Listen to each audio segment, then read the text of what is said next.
All right. For your lab final, what you're going to do is you're going to go to this website here, which has some unknown acid titration problems. All right. And as it reads here, your company just purchased a warehouse that has some old chemicals in it. And before you can throw them away, you need to find out what they are. So you decide that you'll collect some experimental data to, one, identify what the acid is by comparing it with the list of acids in the notebook that they were keeping, the lab book. And then you're going to determine their concentrations, the acid's concentrations. Okay? So this is going to be done by performing a titration. Now, as we have discussed, and hopefully you have come to realize that there is a relationship between a titration curve and the pKa of an acid. All right? And if you haven't quite understood that yet, now is a great time to remind yourself the relationship. Okay? I'll do a quick introduction so that you can know what to look for, right? If we're monitoring the pH as we perform a titration, in this case, we're going to be adding base. All right? We'll get, if we start with an acid, a low pH. And then as we add base, the pH will follow a trend like this. Initially, all of the base we add is consumed by the acid that's in the solution to start with. But then as soon as the acid runs out, we get this sort of a transition. All right? And there's a relationship between the pKa for the acid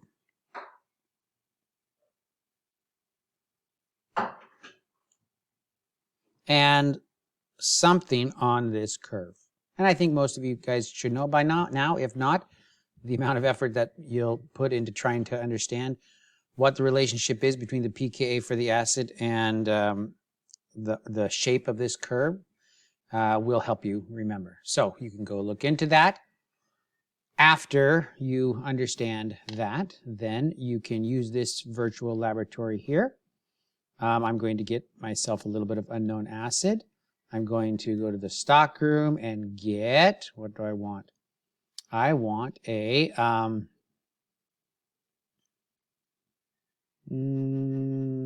glassware. I want a burette. So I'm going to get a burette. There we go.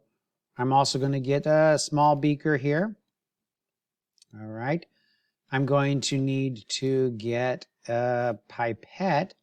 Maybe, I don't know exactly what volume I should put in there, but I could start with 5 milliliters maybe.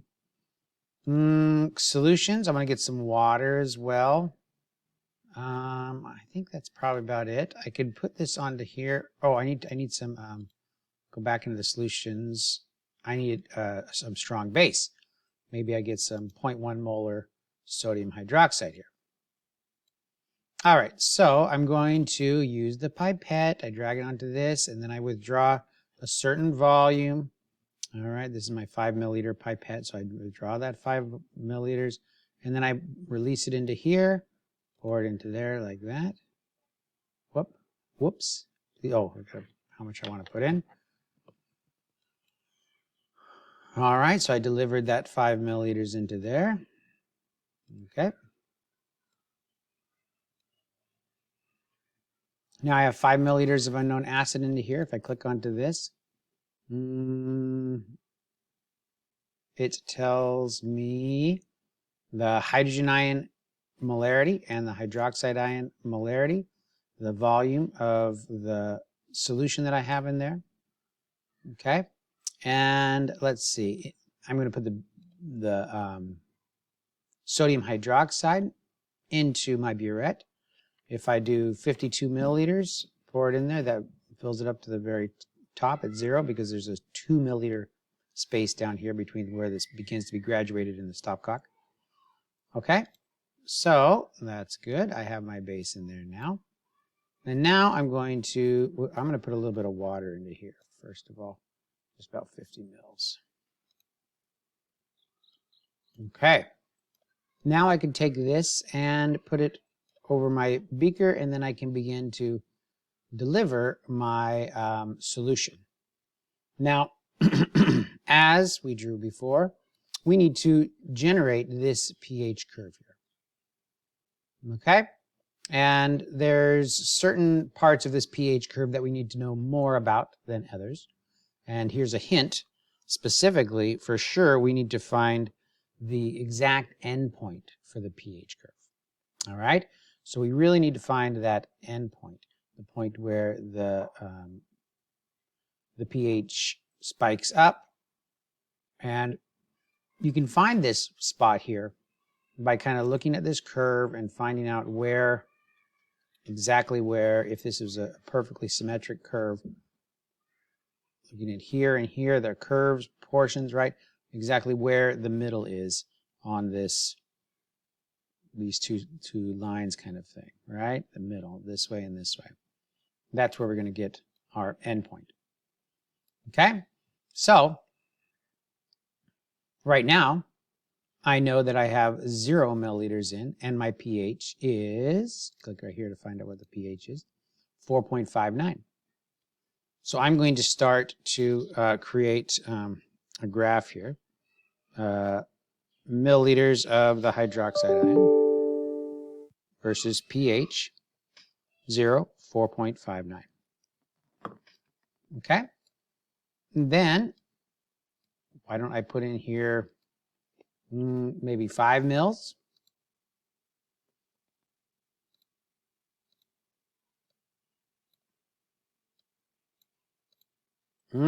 I already went to pH 11.75. So that was too much, too much.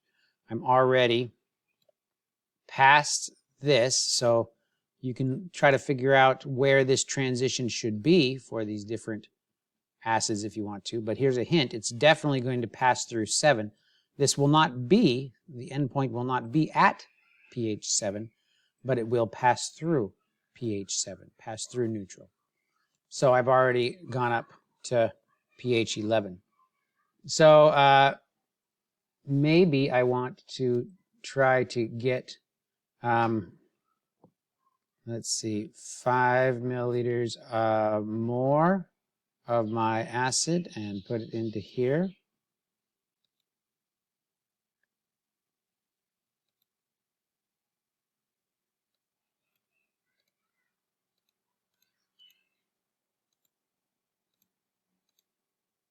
The pH is still 11.45. Let me go. Now I have 10 milliliters. I want to remember that. I'll jot that down on my paper here. 10 milliliters of acid in there. Let me go back with my glassware here, get a pipette. Maybe I get the 25 milliliter pipette. And I withdraw 25 mils. Oh, is that the wrong one? This one is the 25. All right, and then I'm going to put that into here.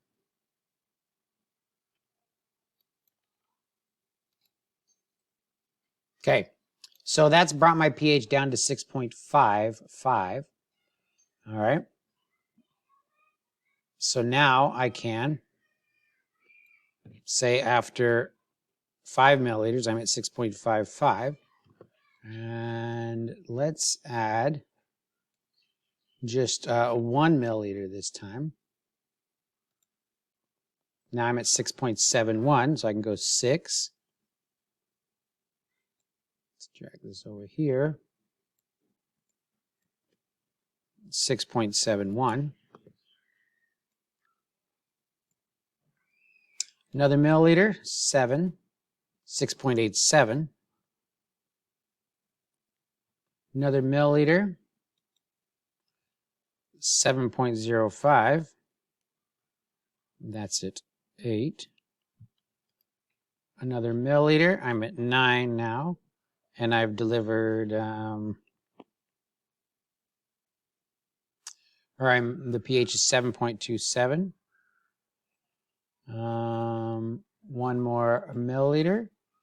I'm at 10 now, and I'm at 7.60. One more milliliter, 11, 8.71. One more milliliter, 12, 10.97. Okay, so I can take my an Excel sheet here, and I can plot this data here. Now this is my first titration. It's going to be a rough one. What I'm looking for here is I'm looking for, again, this endpoint here. And from that endpoint, there's something about that endpoint that will help us identify the pKa of this acid that I'm titrating. So let me get these values in here: 4.59, 6.55, 6.71, 6.87, 7.05, 7.27, 7.66, 8.71, 10.97. Okay. So I'm going to insert this plot here. And I might want to be able to see it a little bit better, I might want to change the chart type so that I can do a scatter with a little bit of a line on there. There we go. So that's not quite to the end point yet. So maybe I add, I'm not quite flattened out on the other side. So maybe I add a couple more aliquots. 13. Now I'm at 11.29.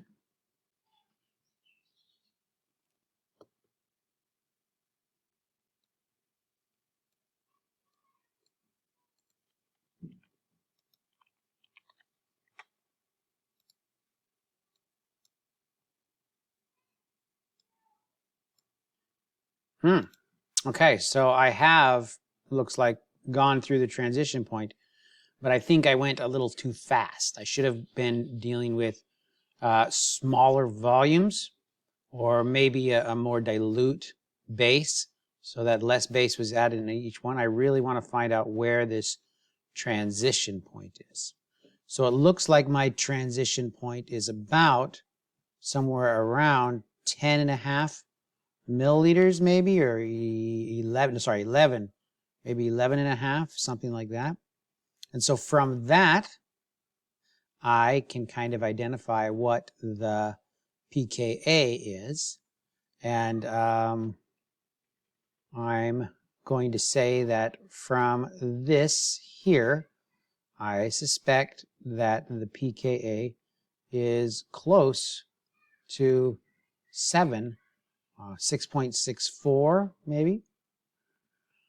So, Alexanic acid, okay. Now, again, this is not a very good curve here.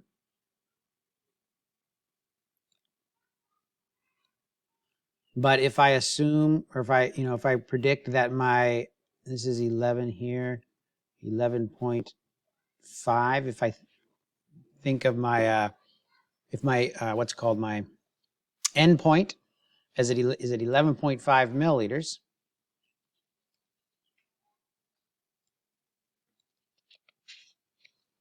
So if this is 11.5 for this trial that I did, not a pH, but 11.5 milliliters, all right. And I do my calculations, right?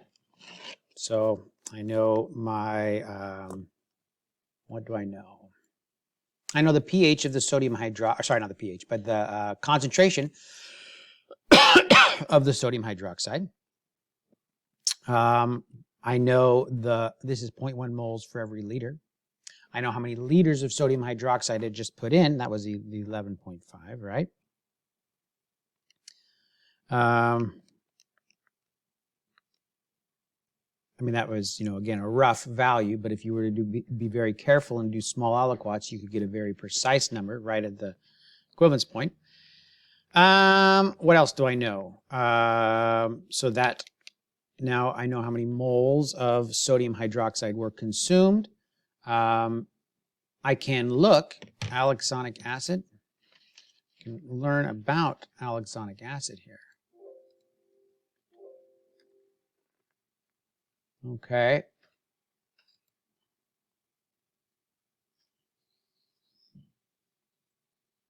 So here's Alexanic acid. It doesn't look like it's going to necessarily be a, this is the carboxylic group right here. And I could find out if Alexanic, I think all of these are monoprotic acids. So it's just going to be a 1-to-1 ratio. But I could look up the reaction of Alexanic acid with sodium hydroxide to verify that. But because I know the moles of sodium hydroxide required, I know the moles of Alexanic acid. And I ended up putting in there a total of 10 plus the 25, so that was 35 milliliters. So I can divide the moles of Alexanic acid by the liters of my solution, and it looks like this concentration is going to be somewhere around, let's see, 0.0032839 maybe. Now, there's no way that I'm going to be able to get this right just simply by this titration curve, because this titration curve is too rough. I need to really find that value there and find out what volume it corresponds to. All right, but I can put in my guesses like this, and then I can say check, and then it says you have the correct acid, but your concentration is wrong. Try working it again with smaller additions of bases. All right, so you can do this by lowering your concentration of base, repeating the titration, lowering your concentration of base, and using the same volumes, or same concentration of base and smaller volumes here to tighten up this curve and give it more detail so you know exactly where that transition is occurring.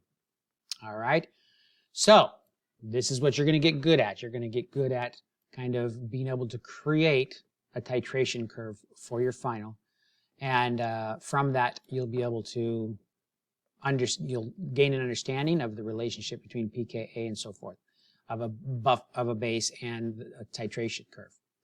Now, once you get this right, so I'm gonna,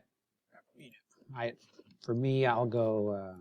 Let's see, maybe a little bit. I said 11.5. Maybe it's 11.7.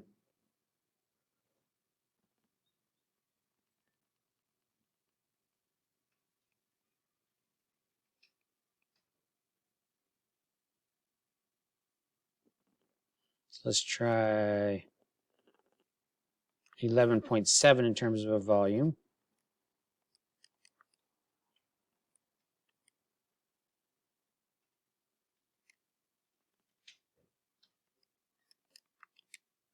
So that gives me 0.00334. All right, I'll check there. Okay, and that wasn't right. Maybe I'll try 11.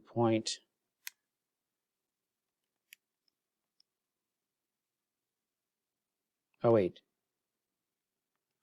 I was doing that value concentration wrong. I was doing not 11.7, but 1.17. So let's go back to 11.5. Let's see if that's right. I got to change this here to 0.00. What did I get there before? 0.00323. So I'm going to change this to 0.00323. Check again. Oh, I was wrong. And it says your answer is wrong. The solution was 0.0317. Okay? So I can try again. I can try again by reloading this. And when I reload it, it's going to give me a different acid and a different concentration. All right? So this is pretty much an all or nothing titration here. So you're going to want to, again, just put in the time. Just put in the time and try to find out what the acid is in the unknown solution and what its concentration is. Okay? All right, that is how you do your lab final.